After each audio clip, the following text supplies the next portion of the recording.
நீங்க நாமக்கல்ல இருக்கேன். நாமக்கல் பஸ் ஸ்டாண்ட் பக்கத்துல இந்த மைசூர் ஃபில்டர் காபி ரொம்ப ஃபேமஸான ஒரு கடை. இங்கதான் நிறைய பேர் வந்து சாப்பிட்றாங்க.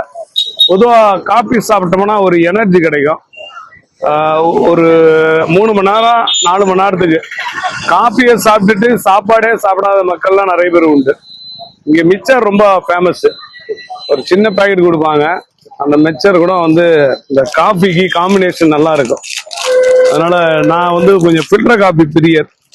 எங்க ஃபில்டர் காபி இருந்தாலும் போவேன். பட் நாமக்கல்ல இந்த இடம் நிறைய பேர் வயதானவர்கள் நிறைய பேர் வந்து விரும்பி சாப்பிட்றாங்க இந்த ஹோட்டல்ல. இது வந்து ஃபில்டர் காபி ஸ்நாக்ஸ் இந்த 2 மட்டும் தான் கிடைக்கும். நல்லா இருக்கு டேஸ்ட். ஒரு 50 ரூபா எடுத்து வந்தா 2 பேர் சாப்பிடலாம். ஃபில்டர் காபி பொறுத்தவரையில எனர்ஜி நிறைய, ஒரு புத்துணர்வு, ஒரு வைப்ரேஷனு, நிறைய உறுப்புகளுக்கு ஒரு ஆக்டிவா இருக்குமா. அவ்வளோ பெரிய விஷயம். இப்போ நாமக்கல் வந்தீங்கன்னா பஸ் ஸ்டாண்ட் பக்கத்துல குளம் ஒன்று இருக்குது. இந்த குளத்துக்கு பக்கத்துல இந்த இடம் ஃபில்டர் காபி இடம் இருக்குது. அதனால ஃபில்டர் காபி எப்பாவது நேரம் கிடைக்கும் போது சாப்பிடுங்க. அதுவும் ஒரு வகையான எனர்ஜி தான்.